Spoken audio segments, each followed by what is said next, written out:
that is music to my soul. That is balm to the troubled spirit. And so, wherever you are tonight, this instant on that great yellow brick road of existence, wandering through the poppy fields of temptation, we suggest you pause in your labors, your struggle, your constant, unceasing war to find health, happiness, and success in this, the mid-20th century, and come sit here on my knee, baby. We have a few things that we'll discuss here, a few little things that we will talk over. And I will begin things now by singing an irreverent song. All right? I'm forever blowing bubbles, pretty bubbles. Oh, you don't like that, huh? All right. Okay, how about this one? Red sails in the sunset. Oh, you don't like that either. How about this one? Oh, the monkey wrapped his tail around the... Oh, you don't like that one either. Well, you stick around. We'll get down to the marrow. We'll get down to where the nerve endings just quiver in the hard, cold winds of reality. Excuse me while I put on my shades.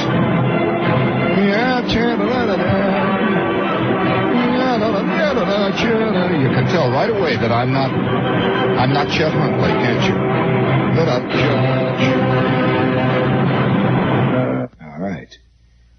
All right, smart guy, are you ready? I want all of you to sit very quietly there for a moment and grab the arm rests. Hold on tight.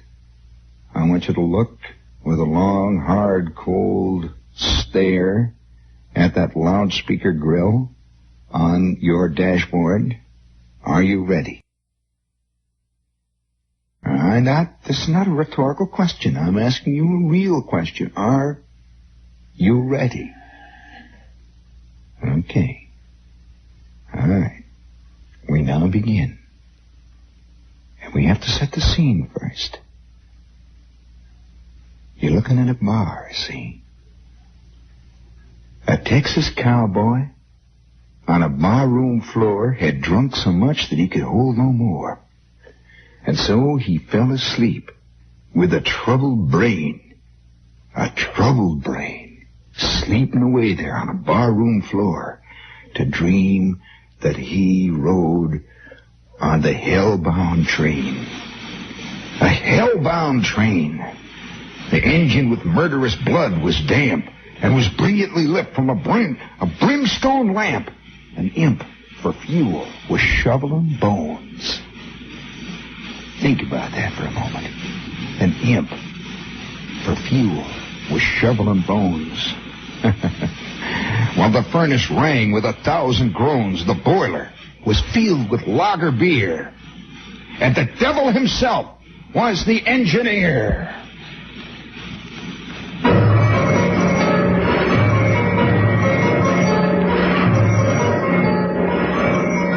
Yeah, the passengers were mostly a motley crew, church member, atheist, Gentile, and Jew, rich man in broadcloth, beggars in rags, handsome young ladies, withered old hags, yellow men, black men, red, brown, and white, all chained together.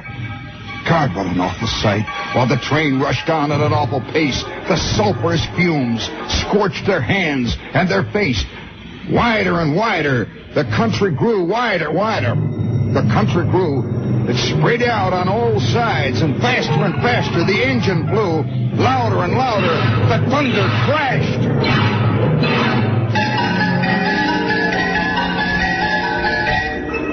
And brighter the lightning flashed. Hotter and hotter the air became, till the clothes were burnt from each quivering frame. And out of the distance there arose a ghastly yell. Ha ha ha ha! Ha ha! Said the devil. Ha ha! We're nearing hell. And oh, how the passengers all shrieked with pain and begged the devil to stop the train. But he capered about and danced with glee, and laughed and joked at their misery. Oh, my faithful friends, you've done your work. And the devil can never a payday shirk. No, no, you've bullied the weak. You've robbed the poor. The starving brother you've turned from your door. You've laid up gold where the canker rust and given free vent. Yes, to your beastly lust. You've justice scorned, yeah, and corruption sown and trampled the laws of nature down. You've drunk. You've rioted, cheated, plundered, and lied, and mocked at God in your hell-born pride. You have paid full fare, and I'll carry you through.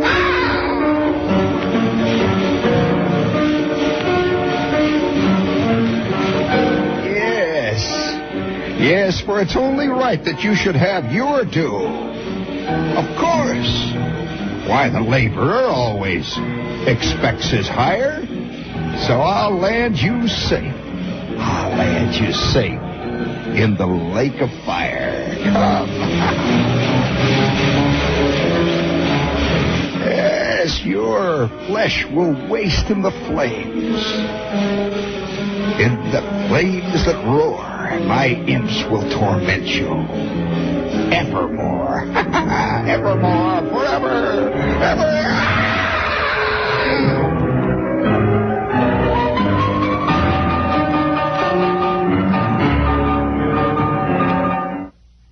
Then the cowboy, he awoke with an anguished cry. Oh, his clothes wet with sweat and his hair standing on high. And then he prayed as he never prayed before, till that hour, to be saved from his sin and the demon's power. And his prayers and his vows were not in vain, for he never rode that hell-bound train. He never rode that hell-bound train. Give me the train record, quick, come on. When I say it like that, get the attention there. Let's go. That's it. Bring it up there, good. Very nice. That's it. The sound of that train. You poor little sheepish lady, you're sitting there and look. When I go like that, that means get his attention. You didn't know? Okay. Yeah, the sound of that hell-bound train just roaring along there.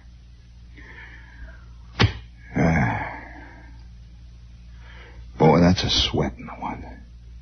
That's the kind of thing, speaking of hell-bound trains and fears and scares of that kind, just laying there with the sweat pouring out of you. Just laying there looking up at the ceiling. Just waiting for it to happen. That reminds me of something. Could you hear everything I did? Was I covered up okay? I mean, not too much.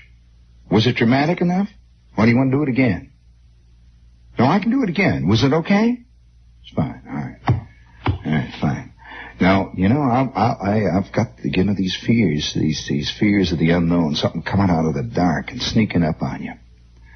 Often are based on real physical knowledge, a secret knowledge, or something that everybody knows and hardly anyone can prove. Have you ever seen St. Elmo's fire?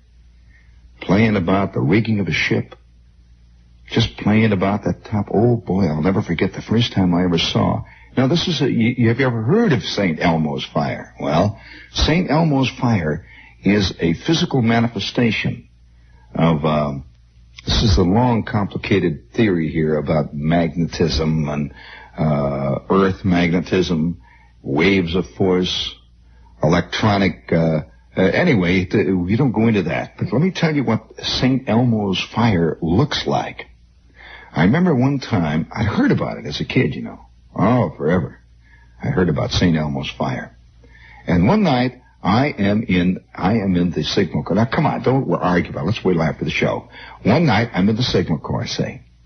And I'm standing under a tower, a 260-foot tower, which stood up in the night, just stood up there like some fantastic structure of hell itself. You ever look straight up a high-tension tower at 3 a.m?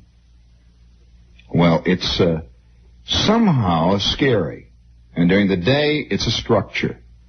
During the night at 3 o'clock in the morning, it's God knows what. I can't explain it. It's a very scary thing. So I'm standing on the base of a tower one night, and way at the top I see this blue shifting haze. At first I thought it was the sky. Then I thought maybe somebody's fooling around up there tuning the antenna elements with flashlights. And there was nothing but sound of wind. And that's it. Nobody's up there. And I turned and I called the duty corporal. Says, "Hey, what's going on?" And he said, "That's nothing. That's St. Elmo's fire. No problem." He'd been around for a long time. And I looked up to the top and you could see these little ghostly blue flames flickering back and forth on the antenna elements 200 feet above your head. Just a strange, eerie kind of, it just flickers. It just flickers and it flutters. It's kind of like a flame. Have you ever looked at a cigarette lighter that's in a high wind, and it's a wind cigarette lighter, and it gets nothing but a blue glow around the edge of it, and it doesn't look like a real flame. It's just like a blue glow, kind of it's sort of blown away all the carbon. It's blue. You know what I'm trying to say here? It looks like a ghostly flame. It doesn't look like a real flame. It's unreal. Well, one time, I'll never forget the time I'm sitting on the front porch. Now, I'm sitting on the front porch. It's a quiet spring night, and this is the Midwest. Now, the Midwest is different from the East in one major respect, geographically and weather-wise, that the East has got an ocean. It's got a pretty big chunk of water out there, and that makes things muted in the East. In other words, winter sneaks on gradually in the East. Summer comes on gradually. As you probably, you can't tell anybody in New York. Spring has been sneaking up for about 5 months here in New York. That also means that winter has been disappearing for about 5 months gradually. It's not like that in the Midwest. In the Midwest, there is no such thing as a giant body. About the biggest body of water, of course, is Lake Michigan. That's nothing compared to the ocean. And the temperature will drop 40 degrees in one afternoon, like in an hour. The weird thing, you're standing out on a ball field, the temperature's 85 degrees, and you're sweating.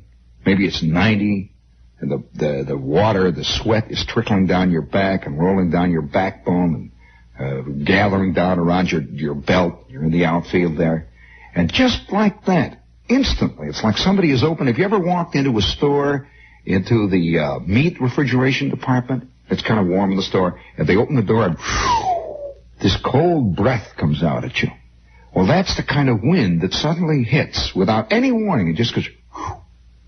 The wind comes out of the Arctic, or wherever the heck the wind comes from, comes down along that long flue of the lake, and you're out there in the outfield. You're sweating. It's 90 degrees. And the wind hits you just whew, on the side of the face. One side of you is now 55 degrees. The other side is 90. Because the wind has not yet reached your left side. It's coming from your right. And it is that quick. By the time you walk from center field to second base, the temperature can actually drop 30 degrees. And I've seen it happen. Now, what this does produces some wild effects. This is why you're constantly hearing about tornadoes out there in the Midwest. Because this juxtaposition of cold air and hot air produces this wild thing. We used to stand, I remember one afternoon standing in center field. And this is a ballpark, not a field, not a cornfield or anything like that, a real ballpark, see, with the screen all around it, the stands and so on. And I'm out in center field. We were having a practice one day, the ball team I was playing on. And they're throwing the ball around, a bunch of pitchers are warming up over here, and guys are hitting fungo fly balls out in the outfield, and we're chasing flies and throwing the ball in. When all of a sudden, just like that, this breath of cold air just went, just came moving across the field, and you could almost see it happen. Instantaneously, there was the wind swirls, makes a swirl like, you've seen those little whirlpools, like that, and it rose up in the air from first base. Now, the wind came from left field moving towards right field. It moved over towards first base. Instantly in the first base coaching box, just went, this corkscrew went up in the air, and you could see papers and things go straight up, maybe 75, 100, 200 feet in the air, just instantly like that. This thing started to move. It gathered speed. While we're watching, it went moved along the baselines. It moved from first to second, sucking up the infield as it went. It literally sucked up the infield. You know, the clay, the mud. It wasn't mud. It was just dust, clay. It was a hot summer day. Sucked up the infield, and as we watched, in the space of about, maybe 20 seconds, that thing stopped being an invisible circular corkscrew of wind with a few papers swirling and became bright yellow because of the infield. It was sucking the infield right up, just it moved over second base, and the bag disappeared. It had a bag, the bag that was tacked on a bag. Whoo! Up went the bag, and you could hear people hollering. You'd hear all the guys, the ball players were running. You'd hear this hollering, hey, oh, wow, like that. It then moved back. It doubled back over the pitcher's mound, sucked up about 4,000 pounds more of dirt, went over the backstop, knocked it flat. All of this happened just knocked the backstop flat, knocked one end of the stands flat, moved over into the infield, into the parking lot, sucked up 14,000 pounds of cinders, and then proceeded to break about 5 windshields of cars. But just broke these windshields. Oh, bang, crash. A hood flew off, and then it disappeared. It's all gone. And the dust started to float down. You could see the dust and a little piece of paper. And we never did find second base, by the way. I don't know where the second base is probably in orbit somewhere. That if any of these astronauts see a second base flying past them somewhere 150 miles out in space, I know where it came from. It just completely disappeared. Our second base, which we had bought, are you aware that people pay for second base and first base? Somebody buys it. Well, our ball team had bought, we owned the bases. Our second base was gone, and the windshields were just shattered. A row of cars, about 5 cars, no windshields. One of them lost the hood. And silence. Just like that. And the temperature, 85 again. Went slowly up to about 87. And that one little pocket of cold air had passed by and moved off into the distance. Just like that. But, however, I was witness to a phenomenon that very few people have ever seen. As a result of one of these strange little puffs of cold air. I saw something. In about 18, speaking of strange phenomena, this is WOR AM and FM New York. Do you have the little Miller Beer whoopee in there? WBAI New York. Miller High Life, the bright, clear tasting beer. Miller High Life, the champagne of bottled beer. There's only one champagne of bottled beer. Sparkling, flavorful, distinctive. Miller High Life. Brewed from a century-old recipe, Miller High Life has a rich heritage and tradition. A bright, clear taste, unequaled, unquestioned, unchanging. Available on tap, in cans, and in familiar crystal clear bottles. Miller High Life is always sparkling, flavorful, distinctive. Enjoy Miller High Life yourself. Miller High Life, the champagne of bottled beer. Yes, Miller High Life, the champagne of bottled beer. Okay, very good. Now, one thing we got to get out of the way quickly here, and that is we will be on at the Limelight tomorrow night. However, the show is not a live show tomorrow night. It's taped for a very good reason. We will not be live at the Limelight this week. However, we should be live at the Limelight next week. However, the show will be on the air. As I said, it's an earlier show. We've gone back over all the Limelight shows of the last year or so and picked one we thought was a pretty good show. And for those of you who didn't hear it, it's there. For those of you who did hear it, it's there. You may want to hear it again.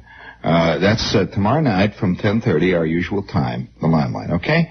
Now, let's see. We've got Miller, Rover. Yes, Rover cars. And, it's getting to be a little redundant to talk about the Rover because, curiously enough, it's like a tidal wave. More people are hearing of this car than ever before, all of a sudden.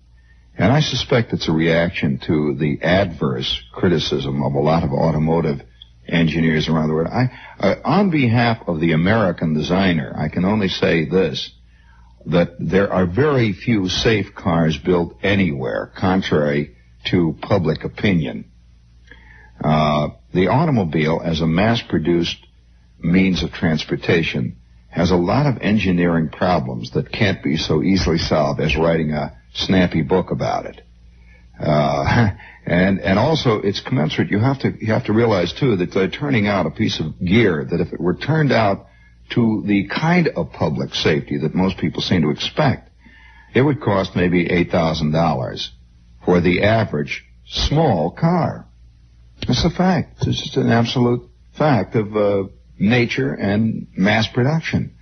And for those of you who might be interested in a really fine machine, and is generally considered to be one of the best designs for high-speed transportation, very efficient, extremely economical, we would like to recommend a Rover 2000 TC, which is specifically tuned for American driving. We drive very differently from any other place in the world. High-speed, long-distance driving is a rarity in the rest of the world. They just don't have the kind of super highways we have. And the 2000 TC is a Rover which is specially tuned for American driving. It's a beautiful car. And if you'd like to see pictures of it, we'll send them along. Rover 2000. Just drop us a card.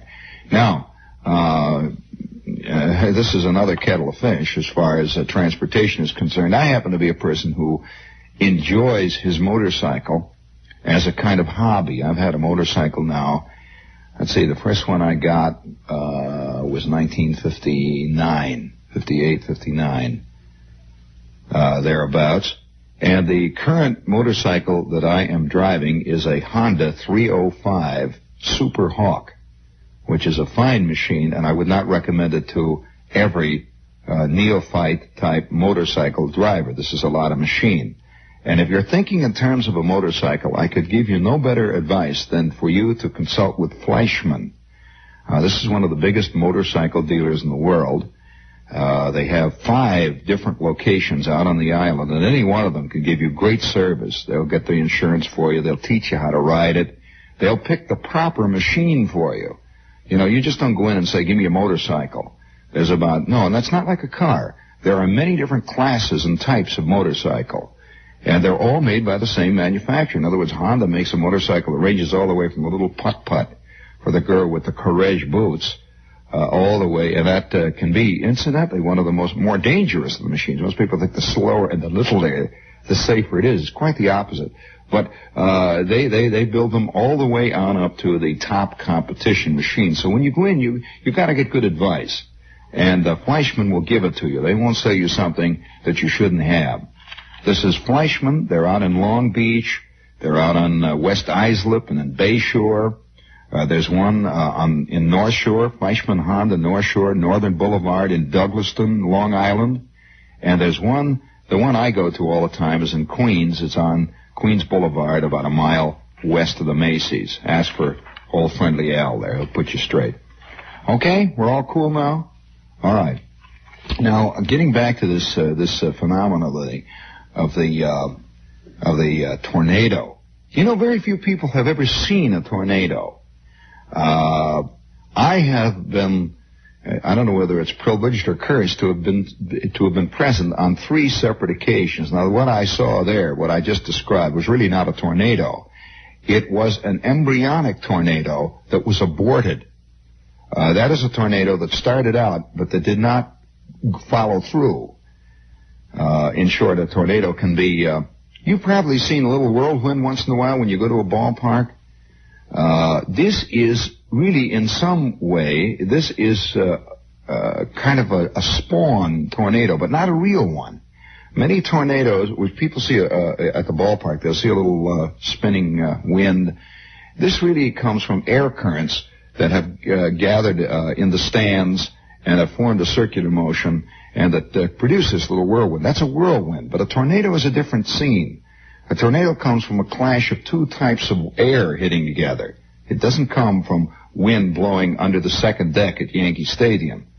And that's why a tornado can be formed and is most often formed on, say, a level, flat prairie in Kansas where there is not a grandstand in 1,000 miles.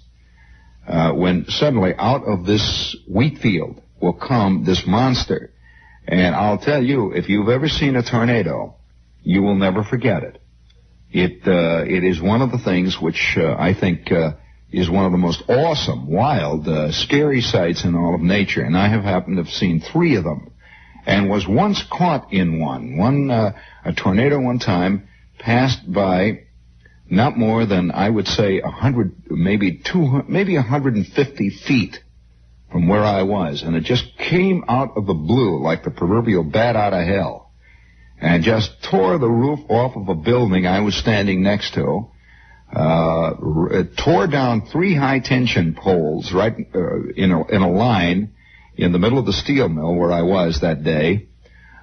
Picked up a Ford that just turned it right over. I saw a transformer come down from the top of a high-tension line, land on the top of a station wagon and go right through the body.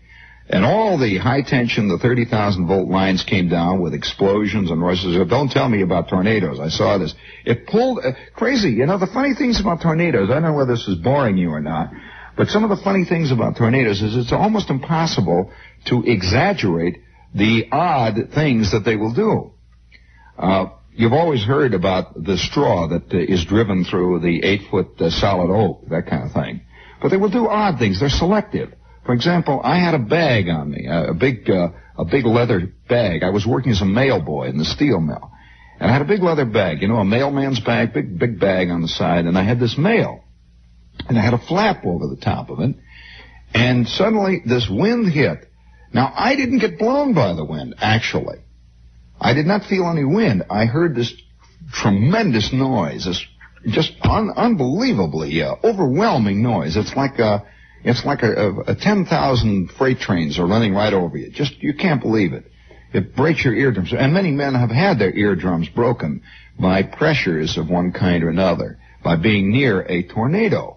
Well, this thing went, wow, and she went past, and it sort of hummed, too. There's a thrumming sound. You go, it has a mechanical quality. It doesn't sound like anything in nature. Nature, you know, when you hear a sound in nature, there is a ragged unpredictability about it. So the sound of wind blowing goes. Wind varies almost without any predictability. But a tornado has a predictable sound like a freight train. A machine, it goes. You can almost take the frequency of it and measure it. I imagine you could put it on a scope. And you could see the waveform of the sound this thing is making, and it's a regular, almost a sine wave, with a few odd, distorted cycles thrown in it. That thing sounds like a giant generator. That's really what it sounds like. Not like a freight train, but like an enormous generator, and it stops abruptly. And then, of course, the sound that takes over is the sound of everything being busted up. Roofs flying off, people screaming, cars being uprooted, trees going down, the river being sucked up. But what this one did, it took the mail right out of my mail sack. Now, how it did it, I don't know. My mail sack was empty, and it was packed full of this mail. Company mail just was gone. I didn't even see it fly. Just whoop. It was that fast. And I lost all the mail. As far as I know, none of it was ever found. It just disappeared. That's it. And this is I suppose the eerie part of it was that this happened about 3 or 4 city blocks from where the main office was that I had come out of. I worked out of the main office where the mailroom was. They knew nothing about it. About 3 blocks away. It would be as if, almost as if you were in Midtown, and suddenly an atom bomb hit in the middle of town, and you were about 2 blocks away, and you didn't know anything about it. And everybody came staggering in, with their clothes ripped off and all. They says, wow, the bomb hit. He said, what bomb? What are you talking about? They thought I was the first one. I rushed into this office, and the place was just torn up. I was a kid, I was scared of my mail. Oh, wow. My mail's gone. And I called up the office, and I says, a tornado just hit, and the mail's gone. And they say, are you out of your mind? What are you talking about? I says, a tornado just hit the number 1 plant, and all my mail is gone. The guy says, all right, kid, now come on, cut out the funny business. What do you want? And there I was, but the tornado had knocked down about 2/3 of the steel mill, and it had gone its way, and nobody knew at that moment that it had happened. Well, now, one other thing happened to me. I'm a kid, see. There'll be no more music, okay? One other thing happened when I was a kid. I am sitting on the front porch, and it's a hot day. Boy, it's hot. And it was twilight, just dusk. Well, before I will preface this story with a thing that came out of the New York Times. I have told this story once before. I told this story about 2 years ago, I think, on the air. And I must have gotten 50 letters from various guys, like guys who were at Princeton and were studying physics and one thing and another. And they all wrote and they said, oh, that's an old wives' tale. Forget it. That's ridiculous. What you saw, either you didn't see it or you made it up. It's ridiculous. Here is a note in the New York Times of about 2 weeks ago. It says, ball lightning proved in theory. I will read this to you. 2 scientists at the Westinghouse Research Laboratories in Pittsburgh say that they have proved the existence of ball lightning, even though they have never seen it or even reproduced it in the laboratory. It is that rare. Through the years, most scientists have tended to place ball lightning in the same corner with ectoplasm and flying saucers and gnomes and elves and all that stuff. However, a growing belief that ball lightning might hold some clue to the harnessing of thermonuclear power and a mounting number of credible eyewitnesses to it have melted much of the skepticism. Ball lightning, eyewitnesses have said, appears as a round, moving light blob the size of a grapefruit. It can be almost any color, but is usually a bright white. It drifts through the air or near the ground and then disappears, sometimes with a bang, sometimes without a whimper. Now, shall I tell you my story of ball lightning now? Okay. I'm sitting on the porch, you see. And this is in Indiana. Now, you've got to understand, this is not a farm. Everybody, when I say Indiana, everybody thinks immediately of waving cornfields and all that. It's a suburb. And it's really a hot spring day. Really hot. And there have been a few showers in the afternoon. And now it is about 7:30, 8 o'clock maybe. It's after supper. And the fireflies are out. The fireflies come out suddenly in northern Indiana. One day, there's no fireflies. The next day, they're all out. And you can just see them winking and blinking all around in that kind of half light. It's twilight, see? Now, I'm sitting on the front porch. And my kid brother is doing something. I don't know why I was on the front porch. I just remember I was sitting on the swing. We had this swing with the big chains, the iron chains that go up to the roof, and we're swinging back and forth. We had a big, flat, veranda-type front porch. All the houses had them there. The houses out there are far more Western. I realize now that I've lived in the East for so long, they're far more Western than they are Eastern. You've seen pictures, of course, of the Western ranch houses. I mean, the real ranch houses with the big, wide, flat veranda. Well, all the houses had those wide verandas. Some of them were encased in screen, enclosed porches. Others were just open. But all of them were raised off the ground.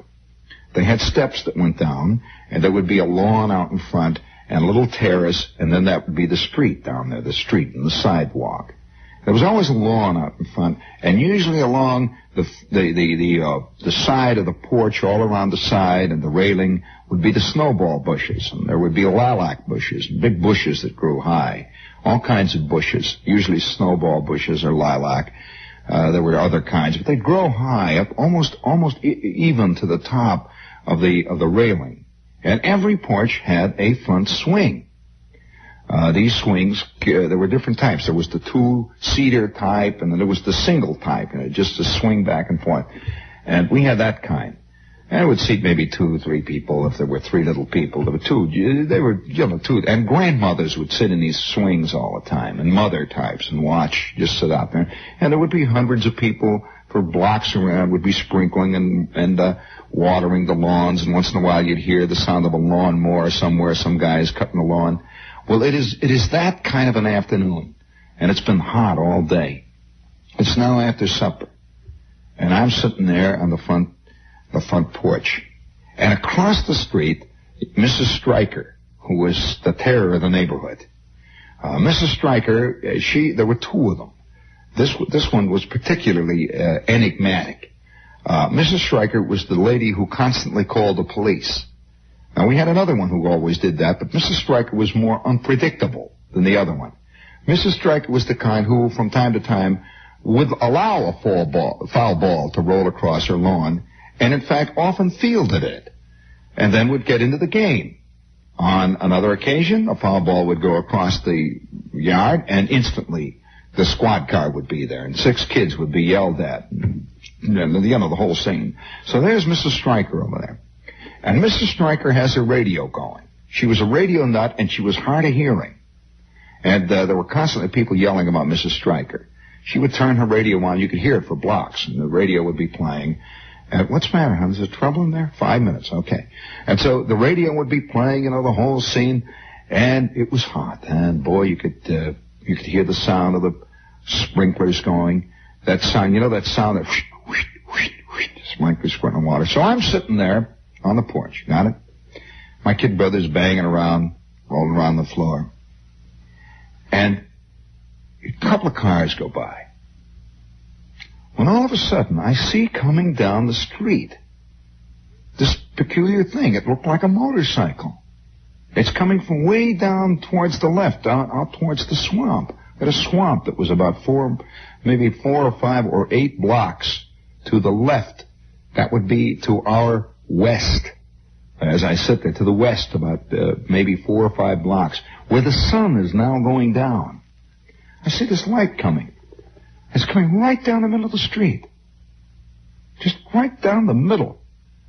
Not a soul on the street. Not a car. But people on all the porches. And then I begin to hear people. You hear, hey, woo, wah, wee, woo. And this light is coming. And I holler, hey, Ma, hey, look at this. And my mother's in the front of the house. She's somewhere banging around with a dust cloth. It's like, hey, Ma, look at this, hey. And my mother looks out of the screen door. She says, what do you want? I says, hey, Ma, look at the light. And she looks. And sure enough, floating down the street about 3 feet off the ground is a light. The light was totally self-contained. It was like, I differ with them. It was larger than a basketball, or rather than a grapefruit. It was about the size of a basketball, roughly. It was much larger than a grapefruit. About the size of maybe a beach ball, or a medicine ball. And this thing is floating quietly, just floating down the street. And the people are looking at it. Everybody's looking. And the guys they stop sprinkling. They can't figure what the devil this thing is. Floating right down them. And it bobbed a little bit. It would float in the air. Not a sound. And all the while, you hear the old sprinklers going. And once in a while, somebody would go, hey, woo. You hear somebody, hey, Charlie, look, hey, wow. And people began to get scared. You could hear ladies making funny screaming sounds. This thing is just floating quietly. And it was beautiful. It was not white. The one that I saw was kind of a bluish orange. It was white, I suppose, if you can consider a bright light white. But it wasn't white, really. It was more blue and more orange, but glowing. You could hardly look at it, but it was beautiful. And there was a kind of nimbus around it. Just a vague halo around it. Just floated up and down like that. Well, I looked at this thing. I couldn't believe it. It came right down the street. It is now maybe 100 feet away and right smack in the middle of the street, right directly in front of our house. And across the street, you could hear...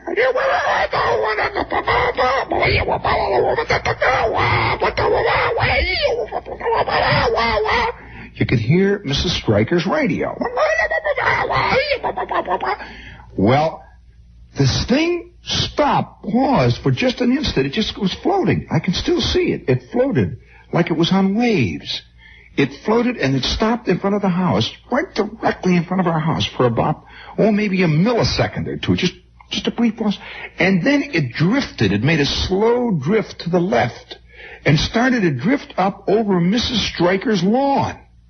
And by that time, my old man is looking out of the window. He's got his mouth hanging open. My mother is looking out of the door. Her mouth is hanging open. My kid brother is under the screen. He's under the screen. You can just see him down there. He's whimpering. And you could see Mrs. Bruner out there. Mrs. Bruner has taken the pledge. Mr. Bruner has stopped drinking forever. And you could hear the people.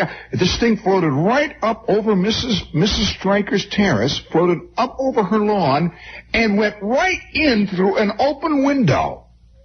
Right in, just whoop, like that. And all the while you could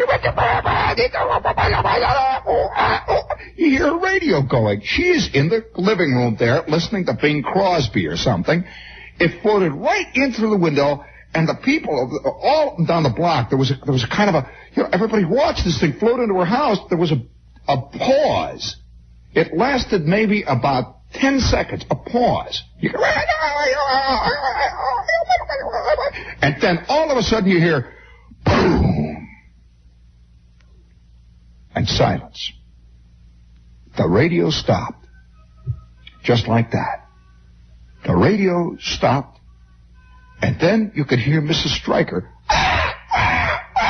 She comes tearing out of the house, white as a sheet, and she is hollering about ghosts incoherently. She is hollering about ghosts, and she's shaking like that. And then we saw suddenly, in a nutty way, you saw this thing. It's now on the other side of the house. And it drifts off into a vacant lot. It is now a different color. It's like a light blue. And it is smaller. It drifts into a vacant lot and then instantly went, whoa, was gone. And the entire neighborhood hung suspended. That ball lightning had come all the way down from the swamp to blow up Mrs. Stryker's radio. It was blown to smithereens. Her radio was all over the front, all over the living room. And it was one of these cathedral models, It was, in those days, the Philco company made a radio. It was a God-fearing radio. It had little gargoyles for knobs carved out of wood. And her little Notre Dame model radio was blown to smithereens. And the entire neighborhood took it as an omen. Every last one of them. And they turned to spiritualism. But seriously, that was the night that I saw ball lightning. And ever since that time, I have told people, they say, "Are you out of your mind? Oh, come on, that's an old wives' tale. It's like the story about snakes. Rolling downhill, they take their tail in their mouth, and they roll downhill as a hoop. Ah, get out of here." And now, at long last, the New York Times and the Westinghouse Research Laboratory says there is ball lightning. Mrs. Stryker's radio is dead. Long live